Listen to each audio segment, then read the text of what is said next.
बिस्मिल्लाहिर्रहमानिर्रहीम। अस्सलाम वालेकुम नाज़रीन, इरफान हाशमी आपको अपने शो में लंदन से खुशामदीद कहता हूँ।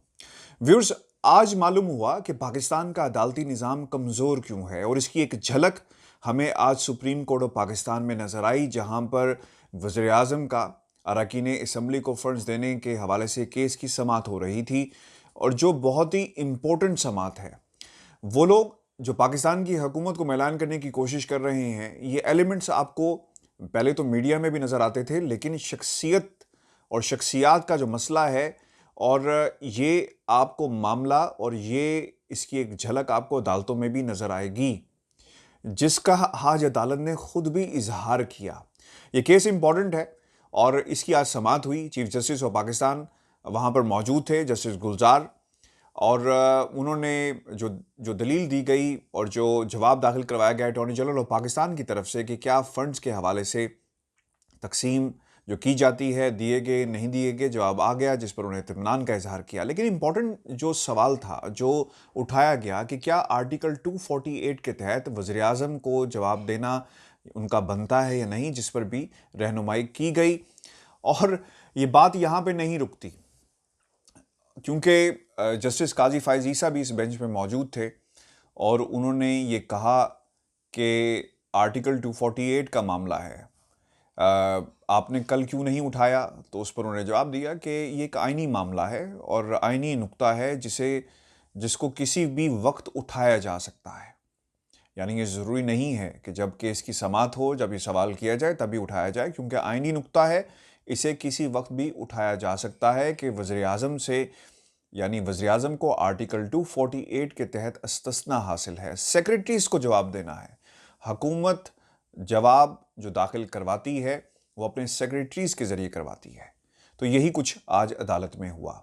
जस्टिस उमर अता बंदयाल ने बड़ा वाज़ेह कर दिया जो वो कहना चाहते थे अपने फाजिल जज को, कि जब ये सवाल जवाब दाखिल करवाने के लिए कहा जाए, अटॉर्नी जनरल को उन्होंने मुखातिब करते हुए कहा कि आपको चाहिए कि आप ये नुक्ता उठाएं, आर्टिकल 248 का जिक्र कर रहे हैं और ऐसे फैसले ना होने दें, अदालत की रहनुमाई करें कि आर्टिकल 248 के तहत किस तरह कॉन्स्टिट्यूशन की इम्प्लीमेंटेशन होगी। एक तो बात ये होगी व्यूअर्स।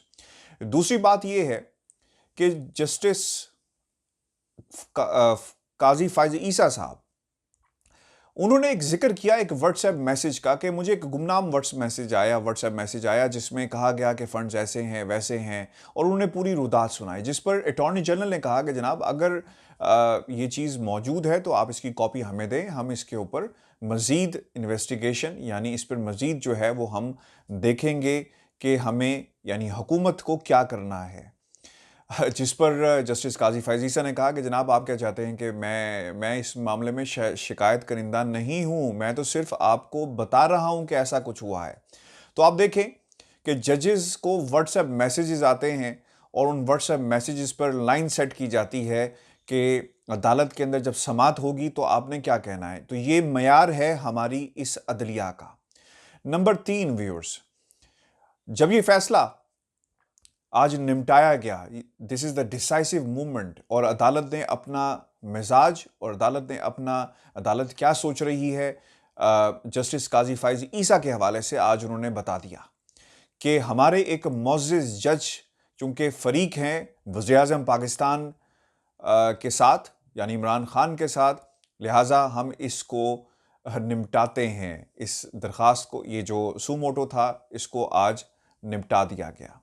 तो व्यूअर्स, ये हालात हैं, ये सिचुएशन बनी हुई है इस अदालत की और इन जज की, जो बार बार वज़ीर-ए-आज़म पाकिस्तान इमरान खान को खींच कर लेकर आते हैं। आपको याद होगा कि माजी में भी ये केस हुआ, उन्होंने कहा रिमार्क्स देते हुए कि पूरा इस्लामाबाद छावनी बना हुआ है। फिर उन्होंने मुतअद्दिद बार जो उनकी लीगल यानी मॉरल सिचुएशन है वो ये डिमांड करती है कि वो इज्तनाब बरतें ऐसे तमाम इक़दाम से जहाँ पर उनका जो क्लैश हो सकता है, इंटरेस्ट का क्लैश हो सकता है, जिसमें prime minister of Pakistan involve हों। तो ये चीज़ आज अदालत ने सेट कर दी है कि वज़ीर-ए-आज़म पाकिस्तान एक मुअज़्ज़िज़ जज जिसका हवाला दिया गया, क्योंकि फ़रीक है लिहाजा इसे हम डिस्पोज करते हैं। व्यूअर्स, सबसे इंपॉर्टेंट चीज़ इस पर आगे हम चलकर बात करेंगे और हमें पाकिस्तान से अजहर सदीक साहब भी ज्वाइन कर रहे हैं। उनसे भी जानने की हम कोशिश करेंगे कि वो व्हाट्सएप मैसेज था क्या, और वो व्हाट्सएप मैसेज अब मीडिया की जीनत बना हुआ है और अब्दुल कयूम सदीकी के ट्विटर अकाउंट के ऊपर भी वो मौजूद है।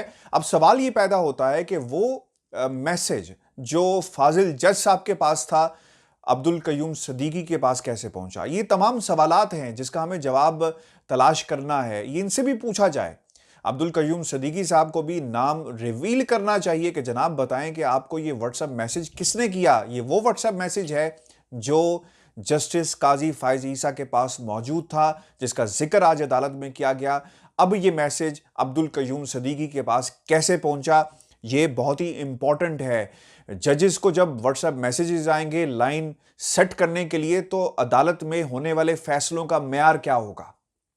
आम आदमी जो अदालतों की तरफ इंसाफ के लिए देखता है व्यूअर्स, वो कहां जाएगा जब इस किस्म के प्रेसिडेंट्स सेट किए जाएंगे और उन्हें रिकॉर्ड का हिस्सा इस अंदाज में बनाया जाएगा। और फिर अब्दुल कयूम सदीकी साहब, जिस तरह उन्होंने इसे अपनी ट्विटर अकाउंट की जीनत बनाया, बहुत ही अच्छा होगा कि कौम के सामने, अपने फॉलोअर्स के सामने ये भी रखें कि ये व्हाट्सएप मैसेज जो उन्हें मौसूल हुआ और जो उन्होंने चीज़ें रखी हैं, क्या ये वही व्हाट्सएप मैसेज है, क्या ये वही डिटेल्स हैं जिसका जिक्र आज चीफ जस्टिस की मौजूदगी में और जस्टिस काजी फायज ईसा ने जिसका जिक्र जो है वो आज किया। पाकिस्तान का रुख करते हैं, जो सदीक साहब हमारे साथ मौजूद हैं। सदीक साहब, बहुत शुक्रिया सर आपके वक्त का। जी, अस्सलाम वालेकुम जनाब इरफान हकीम साहब। वालेकुम अस्सलाम सर। सर, आपने मेरी इतनी लंबी तमहीद जो थी वो तो सुन ली होगी कि आज ये जो फैसला था और जो आज अदालत का माहौल था, आज बड़ों ने भी कहा है छोटों को कि जनाब ख्याल करें, वज़ीर-ए-आज़म पाकिस्तान को बुलाना या जवाब देना, आर्टिकल 248 पढ़ लें, उसके तहत बुलाया जाएगा। और फिर चूंकि ये बहुत इंपॉर्टेंट है, क्योंकि हमारे एक मुअज़्ज़ज़ जज साहब फरीक हैं और वज़ीर-ए-आज़म पाकिस्तान के साथ एक केस के अंदर, लिहाजा हम इस केस को निपटाते हैं। सर, आपने आज क्या सीखा बतौर लॉ के तालिब इल्म के? पाकिस्तान की आवाम को तो सर पता चल गया है कि अदालतें कितनी कमजोर हैं, अदालतों की हैसियत क्या है, अदालतें कहाँ स्टैंड करती हैं, और जज साहिबान जो है वो अपनी अपनी अपने आप को पर्सोनिफाई करने के लिए और अपना जो मामलात हैं, अंग्रेजी में कहते हैं ना, टू सेटल द स्कोर, तो उसको इस्तेमाल करने के लिए और उसको पर्सोनिफाई करने के लिए सब कुछ करते हैं। आज तो एक जज ने नहीं, 2 जजों ने कहा है कि जब ऐसे फैसले हो रहे हुआ करें, अदालत की रहनुमाई किया करें। लफ्ज ये नहीं कि इस्तेमाल किया कि रोका करें, कहा गया है कि आर्टिकल 248 की तरफ इशारा करते हुए कि अदालत की रहनुमाई किया करें। Sir, your take on this. And my second question, आज कयूम सदीकी साहब से भी मैंने सवाल किया है और आपके तवज्जुह से भी हम सवाल रखते हैं कि बताएं, क्या ये वही व्हाट्सएप मैसेज है, क्या ये वही डिटेल्स हैं जो जिसका हवाला जस्टिस काजी फायज ईसा ने आज अदालत में दिया? अगर ऐसा है तो कौम को नाम बताया जाए कि उनके पास ये कहां से चीजें पहुंची हैं। बहुत शुक्रिया इरफान हाशमी साहब। ज़ेरे लब बहुत कुछ कह गए, लेकिन मैं आपकी बातों को सपोर्ट इस कॉन्टेक्स्ट में करूंगा। देखिए, कोड ऑफ कंडक्ट ऑफ ए जज जो है ना, वो पढ़ने वाला है। पूरे आर्टिकल्स अगर आप सारा सामने रख कर देख लें, और बड़ी आसानी हो जाएगी एक आम आदमी को समझने के लिए जो आप बात कर रहे हैं कि वो क्या है। आपने बुनियादी तौर पर कुछ चीजें जो सामने रखी हैं वो बड़ी क्लैरिटी के साथ हैं। और मैंने कोड ऑफ कंडक्ट जो है ये 2 सितंबर 2009 को जारी किया गया, और इसके 11 आर्टिकल, और आज की प्रोसीडिंग्स को अगर सामने रख के दें, किसी वक्त भी जनाब जस्टिस काजी फायज साहब के हवाले से मैं बात कर रहा हूँ, क्योंकि चीफ जस्टिस साहब ने रिमार्क दिए थे कि वजीर आजम का जवाब काफी मुतलल है। जस्टिस फायज और वजीर आजम के मुकदमा में फरीक है। हम वजीर आजम ऑफिस को कंट्रोल करने नहीं बैठे। जस्टिस उमर दयाल साहब के बड़ा मुझे रिमार्क्स, जरा- बड़ा मुझे वाक़े थे। मुझे मुझे पहले ना जरा हंस लेने दे अच्छा, कि अच्छा। यार यही तो हम बात करते आए हैं कि जजेस स्पीक्स थ्रू देयर जजमेंट्स। खुदारा ऐसा मत कर रहे हैं। आप बिल्कुल आप ऐसा फरमा रहे हैं, और आपको याद होगा कि जब जब ये आज को नोटिस लिया गया था, तो उस वक्त बाकायदा एक आर्टिकल का जिक्र किया था, जजेस स्पीक थ्रू द जजमेंट, और ये सारी डिटेल में बात हुई थी। और जो खास रिमार्क्स है वो आइन का आर्टिकल 248 है, आम नाजरीन के लिए जरा पढ़ने में हर्ज कोई नहीं है। Protection to president, governor, minister etcetera, ये सिर्फ प्राइम मिनिस्टर की बात नहीं है। The president, a governor, the prime minister, a federal minister, a minister of state, the chief minister and provincial shall not be answerable to any court for the exercise of powers and performance of functions of their respective offices, or any act done or purported to be done in the exercise of those power and performance of those functions। वहां से ये provision उठाकर देख लें, बड़ा clear है। Article 164 को देख लें, 1991 को आप देख लें। तो इसीलिए जस्टिस उमर अता बंदयाल साहब ने कहा कि वजीर आजम को आईनी तहफ़्फ़ुज़ हासिल है। अदालती हुक्म में जवाब वजीर आजम के सेक्रेटरी से मांगा गया था, हुकूमत सेक्रेटरी के जरिए चलाई जाती है। क्या वजीर आजम जाती हैसियत में जवाबदेह हैं? इस वक्त जवाबदेह हैं जब मामला उनसे मुत्तलका हो। हुकूमत जवाबदेह हो तो वजीर आजम से नहीं पूछा जा सकता, डॉक्टर जनरल साहब कोई गैर कानूनी हुक्म ना जारी ना करने दिया करें। अब यहाँ से तो बड़ी क्लैरिटी की चीजें है ना। और जरा तारीख के झरोखे में मैं ले जाऊंगा आपको। और अगर आपको याद होगा कि जज साहब ने एक जब सुप्रीम जुडिशल काउंसिल में जब रेफरेंस आया था तो सदर को एक खत लिखा था। बिल्कुल, बहुत इंपॉर्टेंट है। बिल्कुल, बिल्कुल। खत को अगर आप सामने रख लें, खत की प्रोविजन सारी पढ़ लें, और जब वो फैसला और वो खत लीक हुआ था, और वो खत लीक होने की डिटेल अभी आज तक किसी ने इंक्वायरी नहीं की, लेकिन आपको मैं बताता चलूं, वो चंद हमारे सहाफी दोस्त ही थे, मतीउल्लाह जान साहब थे गालिबन, जिसपे वो पहला खत सामने लीक हुआ। वो कैसे मतीउल्लाह जान के पास कैसे आ गया था, या बाकी लोगों के पास खत कैसे आ गया था? ये सवालात वही शहजाद भट्ट ने सुप्रीम जुडिशल काउंसिल में जो रेफरेंस दायर किया था, एडवोकेट ने ये सवालात उठाए थे और ये बात रखी थी, और सुप्रीम जुडिशल काउंसिल का बड़ा तफसीली फैसला है। उस तफसीली फैसले में वो जिक्र भी है जस्टिस आसिफ सईद खोसा साहब के हवाले से कि कब कब मुलाकात हुई, क्या डिटेल शेयर हुई, और इन डिटेल की शेयर की बुनियाद पर खत लिख दिया गया सुप्रीम जुडिशल काउंसिल का, सॉरी, प्रेसिडेंट को। अब ये मैं अभी वो बात जो अगली दूसरी जो बात है ना आपकी, वो जवाब मैं बाद में दूंगा जो लीक होने के हवाले से।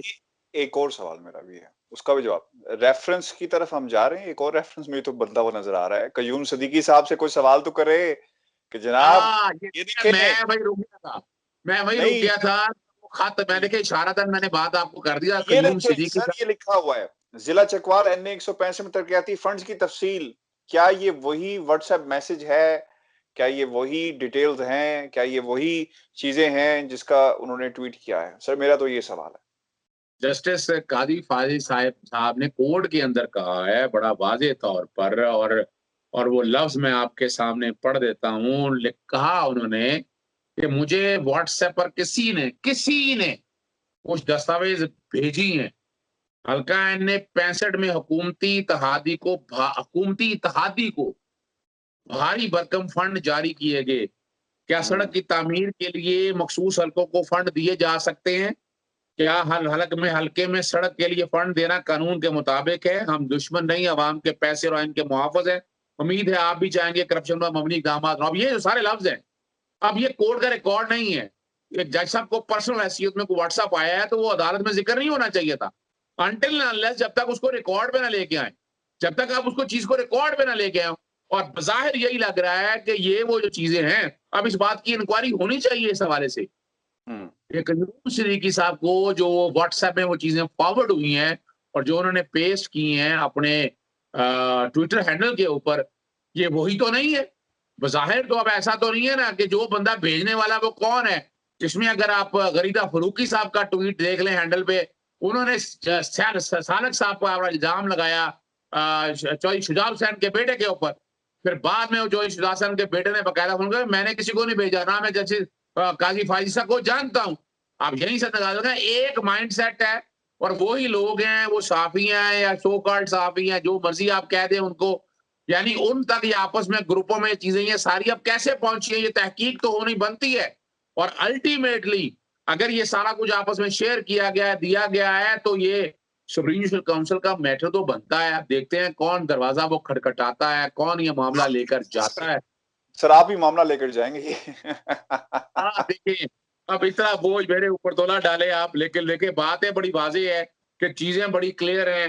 और वो अगर आप सिर्फ देख लें, आप देखें ना, मैं सिंपल सी बात बताता हूँ। अब ये बड़ा क्लियर है, आर्टिकल 4 है। ए जज must decline resolve to act in a case involving his own interest, including those of person whom he regards and treat as near relatives or close friend.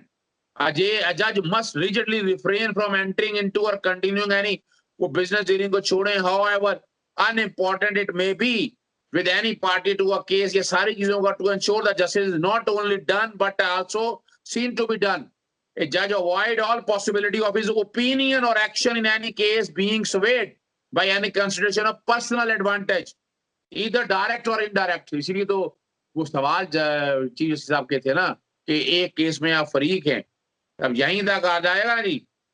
और ये अगला है article 5, functioning as he does in full view of the public, a judge guards thereby and the publicity that is good for him. He should not seek more. In particular, he should not encourage any public controversy. You should not encourage, ये लफ्ज है, encourage any public controversy, least of all on a political question, notwithstanding that it involves a question of law. Question of law था नहीं। अब ये बिल्कुल, सारी आपने तो वो सारा बता दिया। मेरा ये ख्याल है कि अब चीजें बड़ी क्लियर हो गई हैं। व्यूअर्स, आज की जो समाअत थी, ये एक आई ओपनर है और जज अपने जो जजमेंट होती है उसके जरिए पहचाने जाते हैं। They speak through the judgement.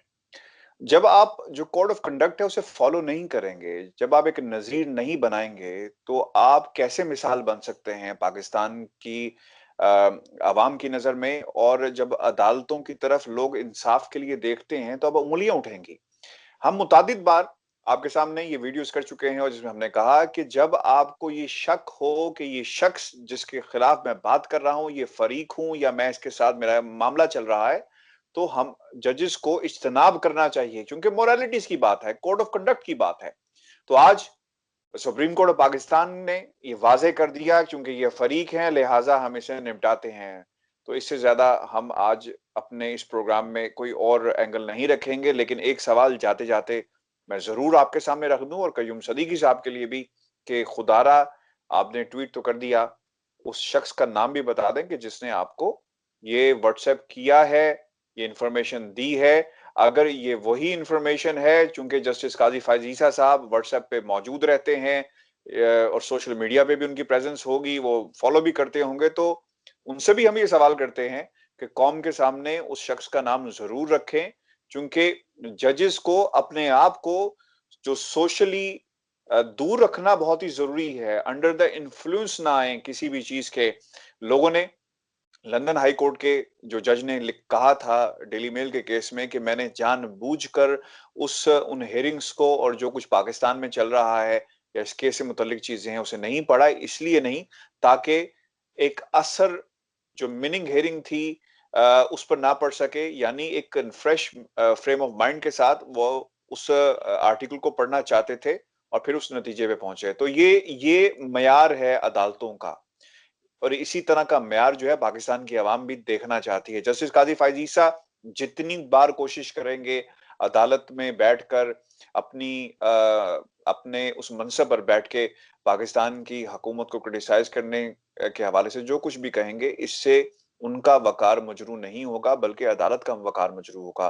और लोगों को यकीनन जो इत्तेमाद है उसमें हमें कमी जो है वो देखने में आएगी। और यही सवालात थे जिसके बारे में लोग बार बार हमसे पूछ रहे थे। व्यूअर्स, ये हमारी आज की वीडियो थी। अपने कमेंट्स हमें जरूर कीजिएगा और चैनल को सब्सक्राइब करना मत भूलिएगा। मुझे इजाजत दीजिए, अल्लाह ने के बाद।